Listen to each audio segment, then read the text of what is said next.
Hi guys! Good morning! Welcome to our vlog! Sa tagal ko pong hindi nakapag-vlog, sorry naman po at sobrang busy sa trabaho. Ngayon po ay mag-vlog ako, naisipan kong mag-vlog at sinipag na ngang mag-vlog dahil day off ko ngayon. Gagawa tayo ng chop suey at naghihiwa ako ng mga gulay, mga pangsahog para iluluto namin pang lunch. So, ayun na nga, kamusta na kayo? Ang tagal kung hindi nag-vlog kasi sa sobrang busy at sobrang pagod. Yun na nga. Yung update dito sa trabaho ay ganun pa rin. Babysitter pa rin ako at nakalipat na kami sa malapit sa aking pinagtatrabahuan. Pwede kong lakarin at the same time mag-bike. Pero hinahatid ako ni Habi kasi sa init ng panahon ngayon, summer ngayon dito sa bansang Oman. Summer ngayon, alam niyo na pag Middle East, mainit. Ayun na nga. So, magluluto tayo ngayon ng chop suey. So, isi-share ko na. Ang dami ko nang sinabi. Siguro, na-excite lang akong mag-vlog for to this video. So, pagpasensyahan nyo ang aking vlog ngayon at medyo parang back to start ng aking pag-vlog ay medyo nangangapa ulit kasi ang tagal kong hindi nag-vlog. Pero caring naman yan. Importante may na-share kang binag-vlog, di ba? Para mapansin tayo ni Lolo. Di ba? Baka ang tagal-tagal natin hindi nag-vlog eh. Sipain na tayo. Char! So, ayun na nga. Hiwa-hiwa na tayo ng gulay. Ating carrots. Pampaganda ng katawan. Paganda ng balat daw. According to the expert. At syempre, dadamihan natin ng carrots. Yan. O, diba? So, babalatan lang natin. Yan. Wala tayong pangbalat. Kasi yung pang-peel ko ng gulay, ano na siya? Mapurol. So, ganito na lang gamit. Yan. Kailan natin maggulay. Ito yung nahiwa ko, guys. Broccoli, carrots. Parang amoy mangga yung carrots sa sobrang fresh. At mayroon tayo dito. Wait lang. Check ko. Check natin. Ayan. Ditong cauliflower, flour for you. And then, ito yung aking kusinang munting kusina. Yan, hindi pa ako nakapaglinis na ako pero hindi siya organized. Importante happy yung kusina, di ba? Kasi dito tayo kumakain. At luto na yung aking kanin na sobrahan ko sa tubig. Basa-basa siya. It's okay. At lagyan natin syempre ng hindi ko alam kung nilalagyan ba nito. Parang hindi ata. Nilalagyan din ba nito pag chop suey? Try ko lang lagyan. Tapos, ito, syempre, importante ito, ayan. Tapos, syempre, ang sahog natin ay, ayun, di ba, liver ng chicken. Yan, di ba, maghiwa-hiwa na tayo at ang oras na ay alas 10 na, mag-aalas 11 na. Yun. Ayan. Di ba?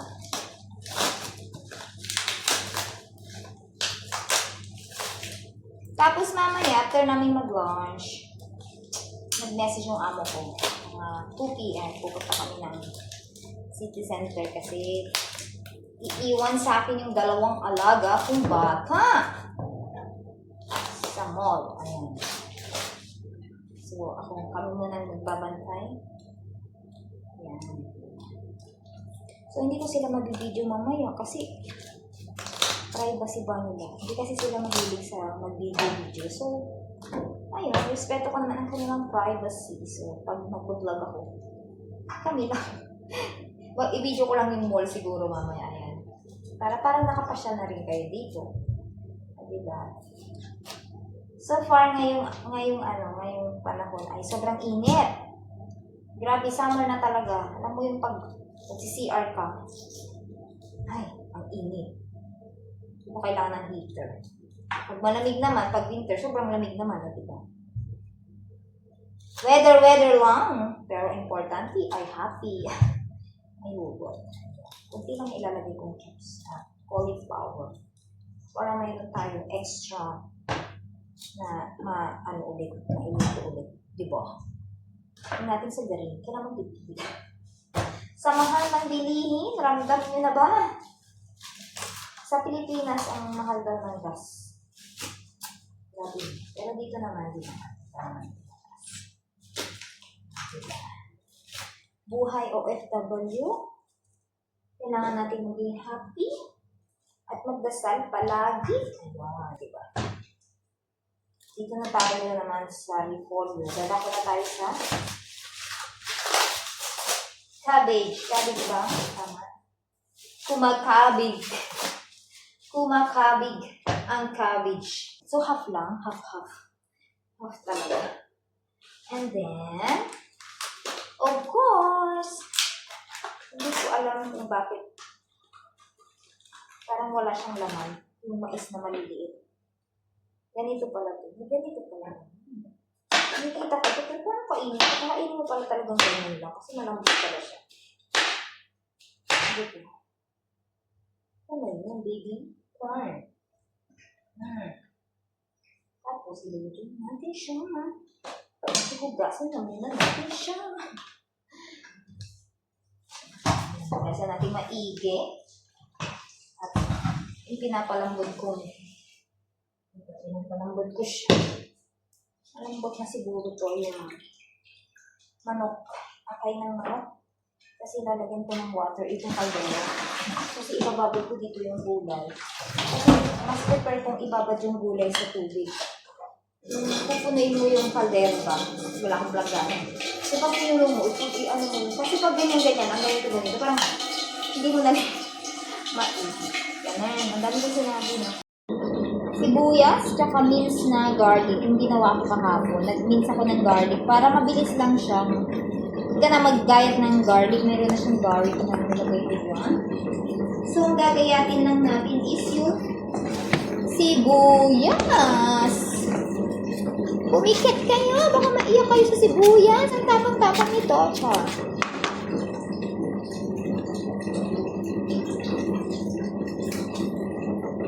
Kata natin yung sibuyas. Yan. Ito sibuyas na. Tapos isa-bisa na natin siya. Ayun.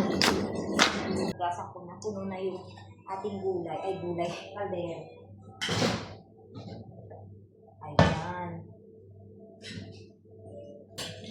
Oh, siya. Ganun lang ang paghuhugas. Diba? Parang hindi alam maghugas ng mga namin.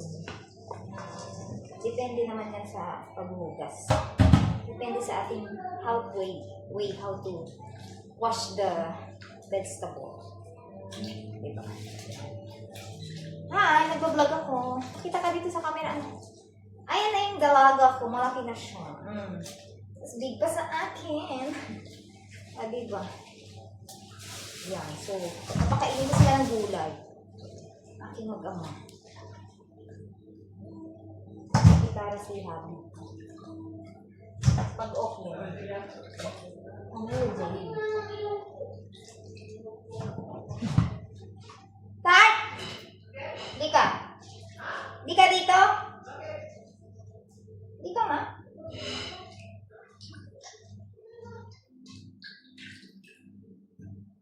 Nagigitara kasi.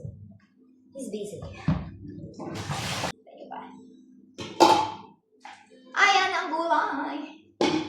May napapanood akong vlog, kinakain ng fresh yung gulay. Pero ang sarap naman talaga ito kainin yung fresh. Lalo yung carrots. Ang sarap.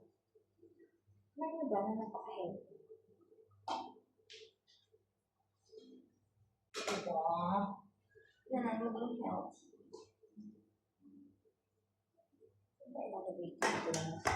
Pwede gigisan na natin yung gulay. Hindi ko na yung gigisa sa kaldero ko. Kaya dito yung sibuyas. Ayan.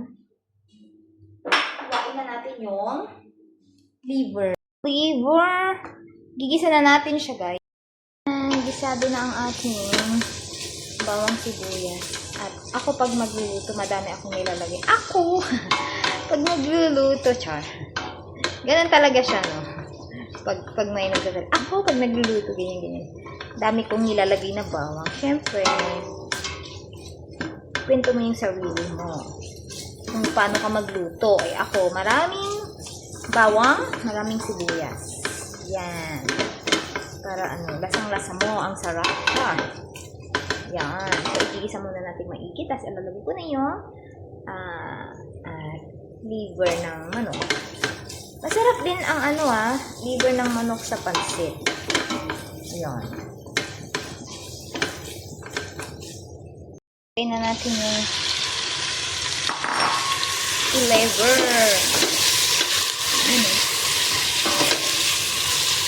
Yung gulay. Ayan. So, lalagyan na natin ng tubig. Pakuluan lang natin at luto na ang ating chop suey. Ayan guys, kailangan ng lambing sa kusina para masarap ang ulam, di ba? Ayan na, nag-vlog na kami. Kita niyo na kami sa vlog. Char! Sa muling pagbablog. Ni Ping's Vlog. Hindi, Team Kaya Bib na ang pangalan. So, ito na yung chop suey, luto na. Kaya lumapit ng gutom na. Ayan, di ba? Pag naamoy na nila ang ulam, lalapit na yan sa kusina, tatanungin, ano niluluto mo? Di ba? Kasi gutom na. Okay, this is our gulay. Okay na ang gulay. Luto na ang chop suey. Iluto ko rin yung liver na konti na natira. Liver ng manok. Ayan. So, masarap siyang ulamin. Di ba? Ay nag-request ng embotedo. So, gawa tayo ng embutido. Ayan. Mayroon akong extra embotedo.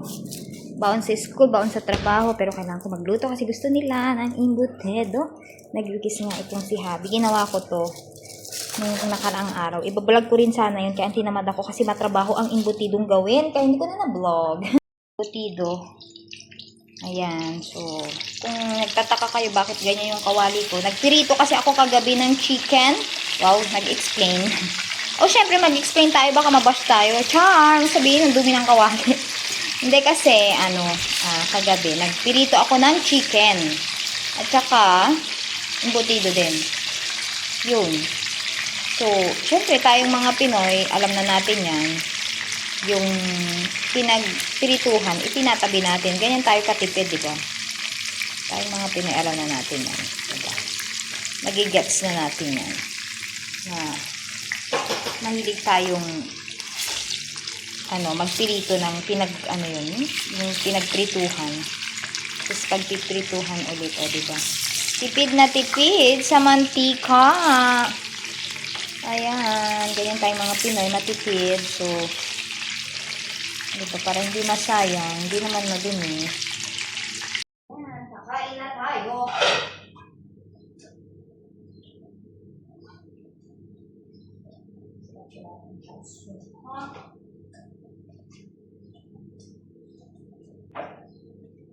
Ayan. Ay!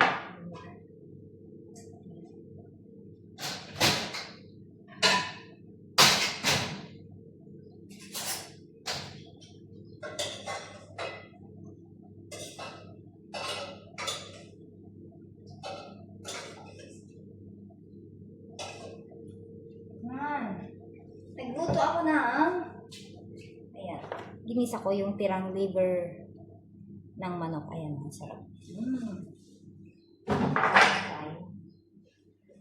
Ayan, pasensya niyo ang aking kusina at medyo nakawats.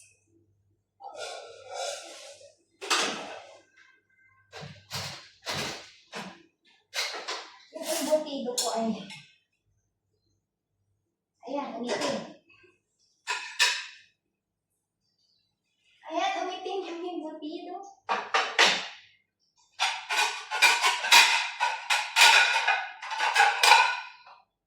Kain? Kain na. Ayan.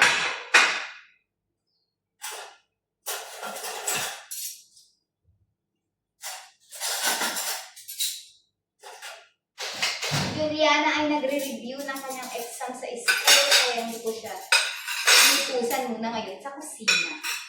Ako muna. Ang bread. Ayan.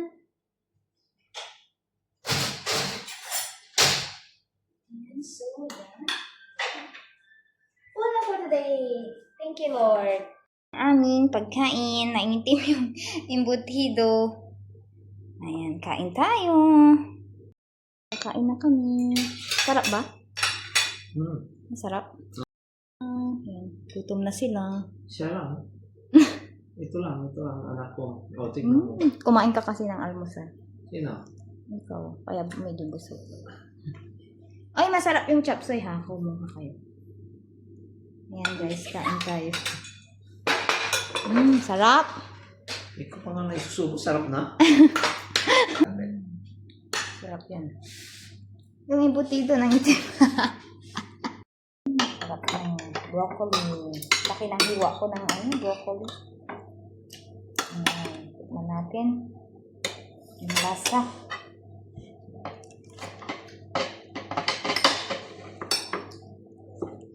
Hap. Yan guys, tapos na kaming kumain. At ngayon nagre-relax kami. Time check 12. So 2 p.m. punta kaming city center kasi imimit namin yung alaga ko.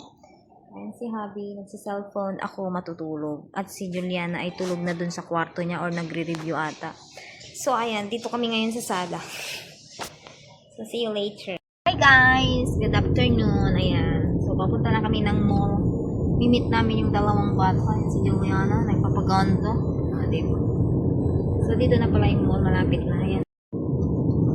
Diyan, maghahasik ng lagim yung dalawa kong alagang malikot. So, diba? Mga malilikot na bata. Magtakbo-takbo.